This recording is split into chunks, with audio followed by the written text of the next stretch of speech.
A Europa tem estado a discutir muito questões africanas, nomeadamente relacionadas com as migrações, sem necessariamente consultar os africanos. Portanto, isso tem que mudar um pouco de rumo.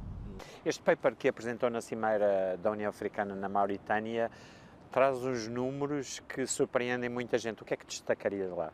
Eu acho que o mais importante é mostrar que nós, nos últimos 3 anos, estivemos a assinar acordos de parceria económica com a Europa, nomeadamente na área do comércio, e o objetivo da assinatura desses novos documentos de comércio, de tratados comerciais, era favorecer a África. E o que se verifica é exatamente o contrário. Passamos de uma situação onde o continente tinha uma balança comercial superavitária para um déficit relativamente grande. Portanto, a perda está à volta de 60 bilhões de dólares, ou 1.000 milhões de dólares. Para quem? Para a África. E, portanto, quando comparamos isso com a ajuda que a África recebe anualmente por parte da Europa, que são cerca de 21 bilhões, é fácil de fazer as contas. Nas suas novas funções de alto representante da União Africana para as negociações com a União Europeia, o que vão ser as suas prioridades? Eu penso que neste momento a prioridade principal é processual, porque a África tem 13 arranjos e acordos diferentes com a Europa. Alguns só dizem respeito a uma parte da África, nomeadamente acordos especiais com certos países, como Marrocos, a Argélia, a Tunísia, o Egito ou a África do Sul. Há acordos que dizem respeito à África, mas conectados com as Caraíbas e o Pacífico.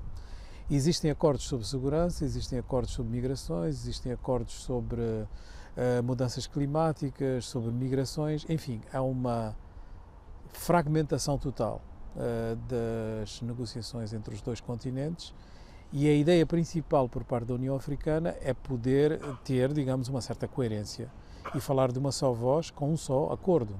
Quando a Europa está a olhar para a questão da crise dos migrantes e procura formas que, aliás, estão a dividir a própria União Europeia de como lidar com isso, nós vimos João Lourenço chegar ao Parlamento Europeu e dizer vamos assumir as corresponsabilidades, líderes africanos e líderes europeus a assumirem as próprias responsabilidades, quer na perda do horizonte de esperança dentro da África, quer na responsabilidade de recuperar esses focos de desenvolvimento da África.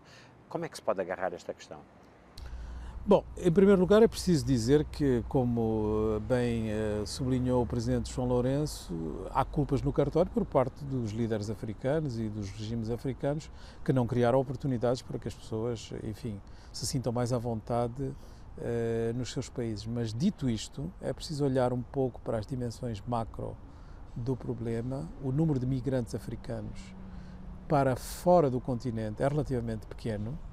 Portanto, as pessoas primeiro preocupam-se em arranjar oportunidades em países vizinhos, países mais desenvolvidos dentro da própria África, e só, digamos, uma parte residual tenta a sua sorte fora do continente. Quando nós vemos a situação da mobilidade humana a nível mundial, e as estatísticas são das Nações Unidas, o número de migrantes europeus fora da Europa é de 68 milhões e o número de imigrantes africanos fora da África é de 35 milhões. Portanto, há muito mais imigrantes europeus do que africanos.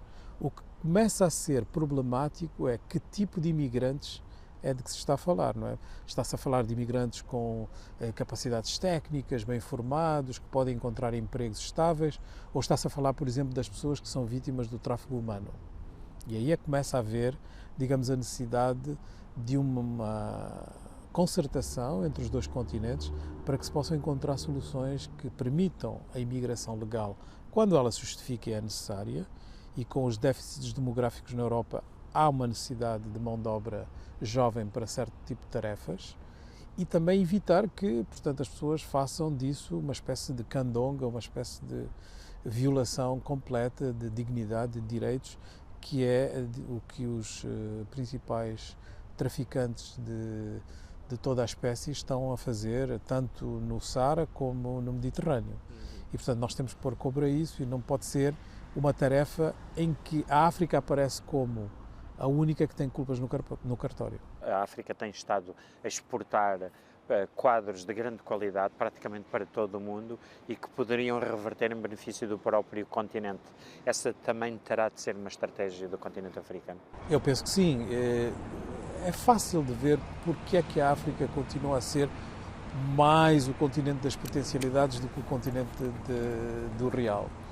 Isso tem a ver com a forma como o sistema internacional também lida com aquilo que são as riquezas africanas, que são nomeadamente as riquezas naturais, que são desvalorizadas nas transações que o continente tem com o exterior. E, portanto, nós temos uma dificuldade enorme por parte de todos os países africanos em aceder ao crédito, ou, digamos, aos recursos, aos investimentos que vão permitir potenciar a criação de emprego. Só para dar uma ideia muito concreta do nível de desempenho da África em termos de acesso ao crédito, estamos a falar de uma dívida completa do continente que representa mais ou menos o equivalente de 1,7% da dívida mundial. E um país como a Dinamarca tem 1,7% da dívida mundial. A Dinamarca tem 5 milhões e 900 mil pessoas, mais ou menos. A África tem 1,2 bilhões de habitantes e, portanto, quer dizer, porque é que a dívida da Dinamarca não é problemática e o mesmo montante para 1,2 bilhões de pessoas é um grande problema. O senhor é professor numa das universidades mais reconhecidas em África e não só, na cidade do Cabo. Este tipo de assuntos é escrutinado lá? Nós estamos a tentar mudar um pouco, digamos, o tipo de abordagem que se faz sobre o continente. Durante bastante tempo a abordagem era à volta da questão da ajuda, a questão humanitária, os conflitos, e sem tirar a importância que essas dimensões têm na definição do continente, é preciso trazer outras abordagens que são mais de natureza económica e que dão um pouco de esperança e dignidade aos africanos. O senhor também é professor num país que esta semana celebra o centenário de uma figura icónica à escala mundial. O que é Mandela para si? Evidentemente, todas as pessoas têm um pouco do seu Mandela e o meu Mandela tem a ver com, digamos, a representação simbólica do personagem, mas também de alguns momentos na minha vida em que tive a oportunidade de entrar um pouco em contacto com o personagem Mandela. A primeira foi quando era representante das Nações Unidas no Zimbábue e fui encarregue de fazer o primeiro relatório de desenvolvimento humano para a África Austral, e tivemos um pouco a ousadia, os autores desse relatório, de pedir um prefácio a Mandela. E ele fez o prefácio. Portanto, acabei por ter essa primeira oportunidade. A segunda, evidentemente, vem das relações próximas que tenho com Graça Machel e o facto de ela ter sido muito generosa ao longo da minha carreira. E a terceira foi o próprio funeral do Mandela, onde eu tive a oportunidade de ser convidado especial da família para assistir às últimas celebrações do personagem e ser uma das poucas pessoas que teve acesso, inclusive, à campa e de poder deitar um pouco de areia no caixão do Mandela. Foram cerca de 40 pessoas que tiveram essa oportunidade. E parece assim um facto muito pessoal, mas que não tem nada de trivial, porque, como se pode imaginar, num momento desses, eu imaginava que todas as pessoas que conhecia gostariam de estar presentes para poder celebrar.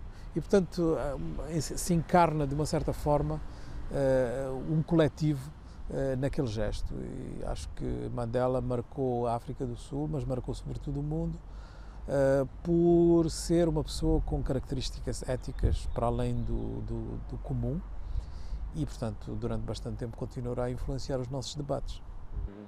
Duas das figuras mais próximas dele, que estiveram recentemente em Portugal, Tshelo Atang, o presidente da Fundação Mandela, e Mac Maharaj, um dos seus companheiros de prisão, biógrafo de Mandela, destacaram 2 pontos da vida dele.